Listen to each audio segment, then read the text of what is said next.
Welcome guys, welcome all of you in today geometry session. आप सभी का मैं स्वागत करता हूं आज के ज्योमेट्री सेशन में। और मैं आपको ये बताना चाहूंगा कि आज हम स्टार्ट करने वाले हैं प्रैक्टिस सेट 3.2 जिसका हर एक प्रॉब्लम हम यहाँ पे एक्सप्लेन करेंगे बोर्ड पे।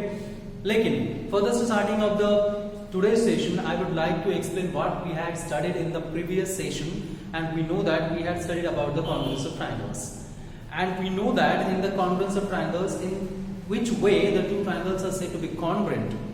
So we know that if two triangles having the same sides and the same angles, then they are congruent to each other. But the main thing for the congruence of triangles, that is the one-to-one correspondence between the vertices, and we had already studied about the one-to-one correspondence. I told you that the one-to-one correspondence is necessary for the congruence of triangles as well as it is necessary for the similarity of triangles.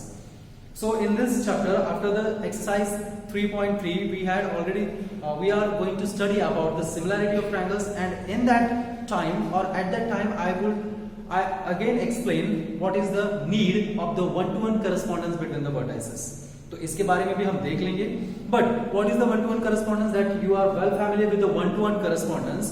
One to one correspondence is the proper pairing of the vertices of two triangles, and this pairing is most important for the showing the congruence of two triangles as well as the similarity of two triangles, because by using the one to one correspondence we can easily mention which are the congruent angles of the triangles as well as the congruent or the sides in proportion of the similar or congruent triangles.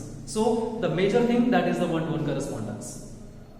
After that we had already studied about the test of congruences, and we know that we are familiar with that. There are the 5 tests of congruences in the congruence of triangles.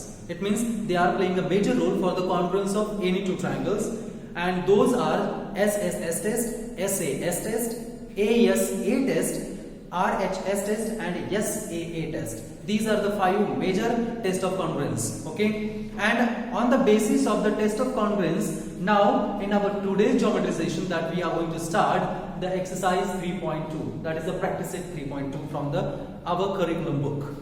So the first question of this practice set, that is identify which of the given two triangles in the figure by which test of congruence and fill in the blanks. तो आपका पहला question ये है कि आपको identify करना है। आपके पास पहले क्वेश्चन में 4 फिगर्स आपको दिखाई देते हैं आपके बुक पे, और उनके नीचे द पेयर्स ऑफ ट्रायंगल्स लिखी है और उनके बीच में कॉन्ग्रुएंस का साइन भी दिया है। लेकिन उसके बाद आपको just we have to fill the blank space by using the proper test of congruence. तो आपको प्रॉपर टेस्ट ऑफ कॉन्ग्रुएंस से वहां पे fill in the blanks fill करने हैं। वो प्रॉब्लम हम यहाँ पे डायरेक्टली लेते हैं कि कौन कौन से ब्लैंक्स आपको फिल करने हैं और by the which test the given triangles are congruent in the given figures. तो चलिए देखते हैं पहला question. So in the first figure, triangle ABC is congruent to triangle PQR by that is SSS test. तो पहला जो आपका सब क्वेश्चन है, क्वेश्चन नंबर फर्स्ट का यहाँ पे मैंने लिखा है, क्वेश्चन नंबर फर्स्ट का जो सब क्वेश्चन है। So in the figure, the both triangles are congruent by SSS test. तो आपको जो ब्लैंक स्पेस है वहां पे SSS लिखना है। आप इस फिगर को फोकस ना करें। This figure is belongs to the second question. Okay, so उसके बाद second bit from the first question, that is again we have the triangle XYZ and triangle LMN। तो आपके पास दो ट्रायंगल है, triangle XYZ and triangle LMN, but now this time the triangle XYZ and triangle LMN are the congruent by SAS test. So you have to fill the test SAS in the second bit of the first question. The third bit of the first question, that is again we have the triangle PQR and triangle that is STQ, and the both of the triangles now are congruent by ASA test. They are congruent by ASA test. And the last figure, that is belong to the RHS test. RHS test, because they are right angle triangles. So this is your first question, that is first two triangles are congruent by SSS, second are congruent by SAS, third pair is congruent by ASA, and fourth pair is congruent by RHS. But remember that I had already studied you, that is the one more test of congruence missing in your book, that is SAA test. तो ये बात भी आपको याद रखनी है, because on the basis of this test we are going to prove in the next session the theorem और the converse of the isosceles triangle theorem. तो converse of isosceles triangle theorem को प्रूव करने के लिए हमें SAA test लगेगी, ठीक है। तो उसके बारे में हम बाद में देख लेते हैं। अब मुड़ते हैं क्वेश्चन नंबर 2 की तरफ। So now the problem number 2 and the question of this second problem, that is given in a correspondence if two angles of triangle, just a moment, observe the information shown in the pairs of triangles given below, state by which the two triangles are congruent and write the remaining congruent parts of the both of the triangles। तो आपको यहाँ पे figure को observe करके फिर से आपको दो ट्रायंगल कौन से टेस्ट से कॉन्ग्रुएंट है वो बताना है, और उसके बाद आपको उनके करस्पॉन्डिंग पार्ट्स और द करस्पॉन्डिंग कॉन्ग्रुएंट पार्ट्स भी आपको मेंशन करने हैं। तो चलिए पहली फिगर है। So in the question number 2 that we have the first bit and in the first bit triangle ABC and triangle PQR, this is the given figure. तो ये आपको फिगर दी है, तो you have to prove by which test these two triangles are congruent and after that you have to write the corresponding remaining congruent parts of the both of the triangles। तो यहां पे आप notice कर सकते हैं solution में in triangle ABC and triangle PQR, in triangle ABC and triangle PQR, angle ABC congruent to angle PQR, angle or maybe side BC is congruent to side QR, and next angle ACB congruent to angle PRQ, angle ACB congruent to angle PRQ, therefore we have triangle ABC is congruent to triangle PQR by ASAS। so here the two triangles are congruent by ASA। तो ये दोनों triangle अब ASA test से congruent हो गए हैं। अब आपको remaining pairs of congruent triangles लिखने हैं। Remaining pairs of congruent triangles का मतलब ये है कि यहाँ पे जो आए हुए पेयर्स ऑफ एंगल्स और पेयर्स ऑफ साइड्स है कॉन्ग्रुएंस प्रूव करने के लिए, उनको आप बाद में नहीं लिखेंगे, जो रिमेनिंग पेयर्स है वो लिखेंगे। जैसे कि now angle BAC is congruent to angle QPR, this is only pair of remaining pair of corresponding angles। next side AB congruent to side PQ, and last one side that is AC congruent to side PR। so these are the remaining parts of the congruent triangles। तो इनको हम combinedly एक reason देख सकते हैं, that is CPCT। CPCT, what is the long form of the CPCT? corresponding parts of congruent triangles। तो ये इसका लॉन्ग फॉर्म है, corresponding parts of congruent triangles। तो ये रहा आपका first bit from the second question. अब देखते हैं second bit from the first question, ठीक।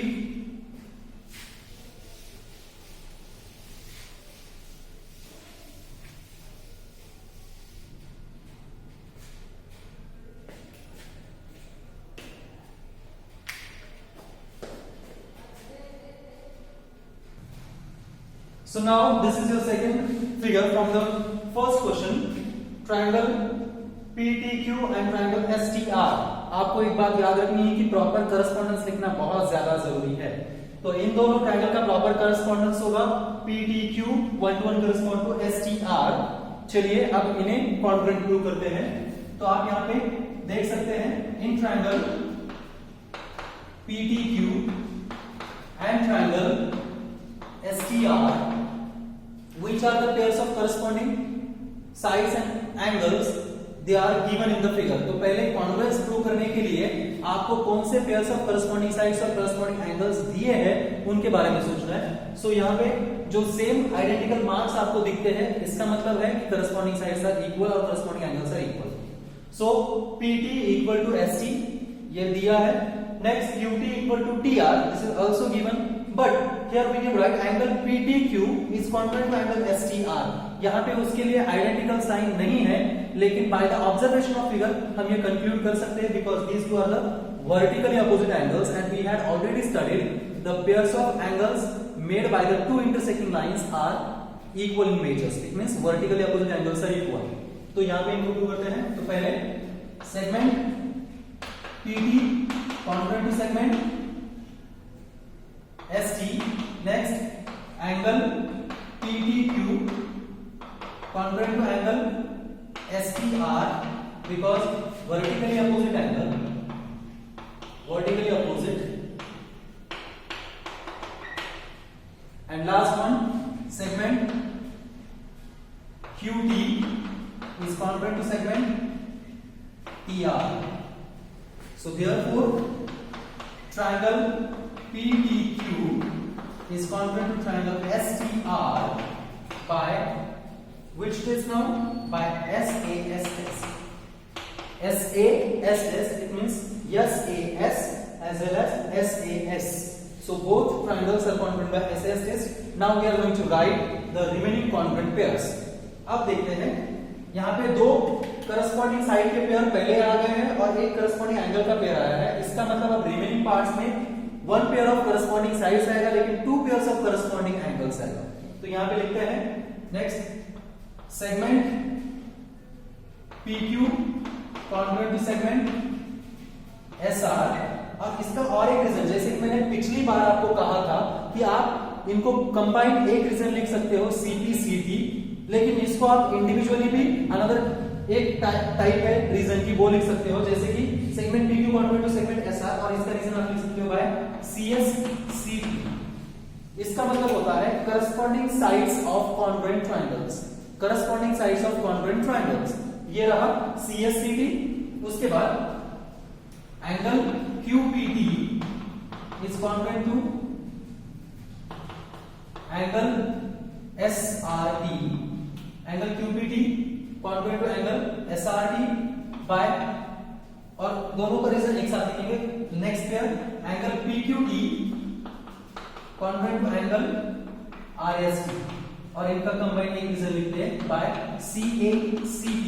अब इसका मतलब होता है corresponding angles of congruent triangles. जैसे इसका मतलब होता है करस्पॉन्डिंग साइड्स, वैसे इसका corresponding angles of congruent triangles. तो ये रहा आपका सेकंड क्वेश्चन, बिट नंबर 1 और बिट नंबर 2. अब बढ़ते हैं प्रॉब्लम नंबर 3 की तरफ. ठीक है.